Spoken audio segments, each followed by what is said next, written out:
Ayan. Good day guys, ito. Another sharing na naman tayo dito sa Nisker. Ayan.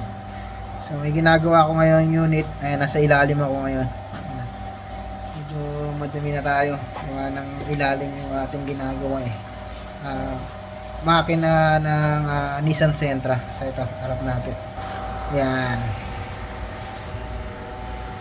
So yung ginagawa ko ngayon ay transmission ng Nissan Sentra. Ayan, manual transmission. So sa mga naka-Sentra dyan na GX, ito, manual transmission to. Ayan.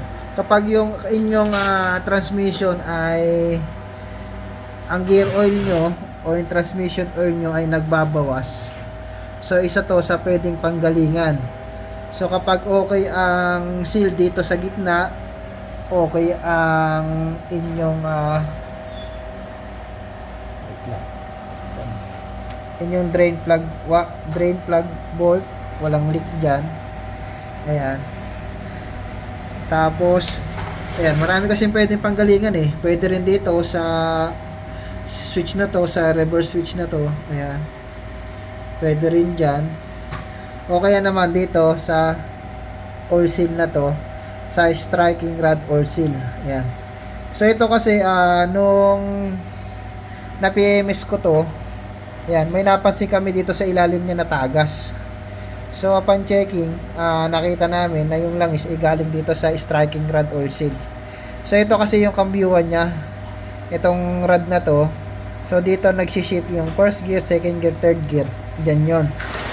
So ang langis na nakita ko sa kanya is kalat na dito sa portion na to. So ipa-flash ko dyan sa screen. Ayan. Tapos ito kasi nalinisan ko na, kaya malinis na siya, tuyo na siya, wala na siyang langis-langis. Ayan. So ang leak na pinanggalingan ng leak na nandito is galing dito sa striking rod or seal. Ayan. So papakita ko sa inyo yung luma.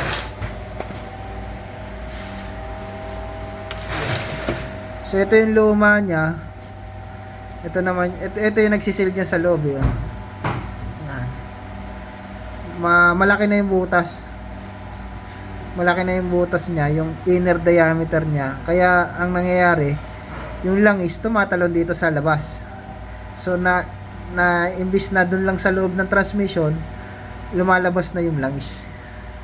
So ayan. So ito, kapag bibili kayo sa kasa, ito yung part number yan, no, para at least alam nyo.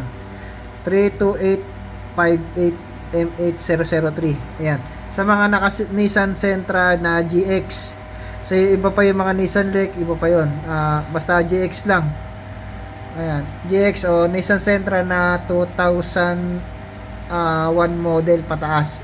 Lahat ng manual transmission. Ayan, striking rod oil seal ang tawag dyan. Ngayon, pag magpapalit kayo nito, ayan, mas maganda original lang ikabit nyo. Kasi wala naman kayo mabibilang replacement yan eh. Yung oil seal na yan eh. Kaya original ang bibili nyo. So ito yung part number. Ayan. So save nyo na lang. Screenshot nyo na. Ayan. So kapag may nakikita kayong langis dito at okay ang drain plug, okay yung mga ibang part, ayan.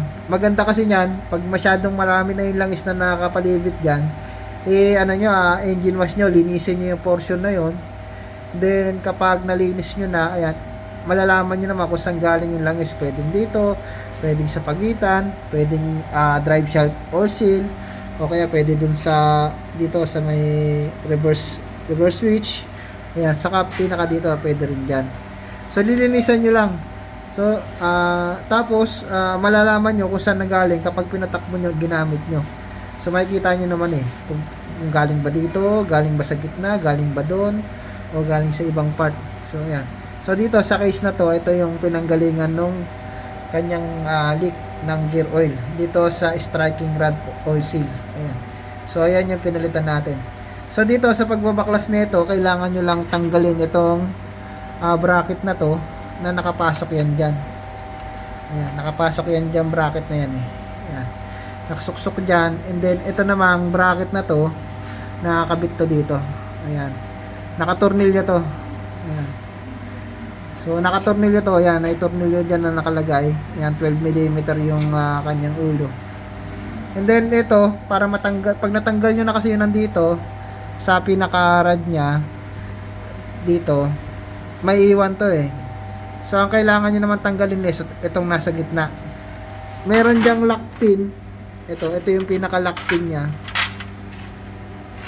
Ayan, na nakatusok din dyan. Yung pinaka-lock pin. Nakatusok po din yan.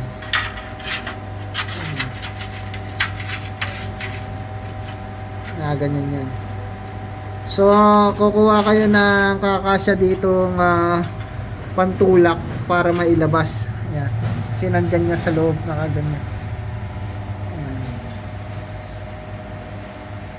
Ayan. Dito po yan, nandi sa pinaka mismong bracket. Ngayon, ang una nyo tatanggalin dyan is yung maliit. Ito. Itong maliit na to, ay hindi pala to. Saan ba isa?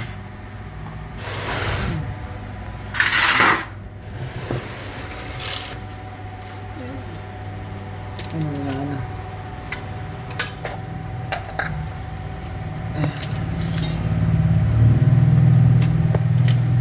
Ito. Ayan. Ito. Ayan. Ito yung isa. Ito yung lalagay nyo sa gitna. Ito yung tatanggalin nyo una sa gitna. Itong maliit na to, nakasuksok sa dito. Ayan. So, tatanggalin nyo muna yung ito. Pag natanggal na to, ano nyo na to, yung, ito na yung tatanggalin nyo. Yung nakasuksok dito. Ayan. So, hindi ko na kasi na-video kanina nang tinatanggal ko. Ako lang kasi gumagawa mag-isa eh. Ayan. So, tatanggalin nyo lang sa pagkakasuksok to, pero mauuna nyo tanggalin yung maliit. Unahin nyo muna tanggalin yung maliit bago yung malaki. Then pag natanggal nyo na yung dalawa na to, ayan, yung dalawa na yan, yung dalawang pin lock na yan, mahugot nyo na tong mismong bracket. Then pag nahugot nyo na, itong boot, tatanggalin nyo rin, ma-access nyo na ngayon yung oil seal. Ayan. So sa pagtatanggal, sisikwatin nyo lang naman yan pag tinanggal nyo. Then pag binalik nyo, ayan, susoksok nyo lang, tapos gagamitan nyo lang ng kahit anong panulak, tapos pukpuk na konti para pumasok tong oil seal na to. Ayan.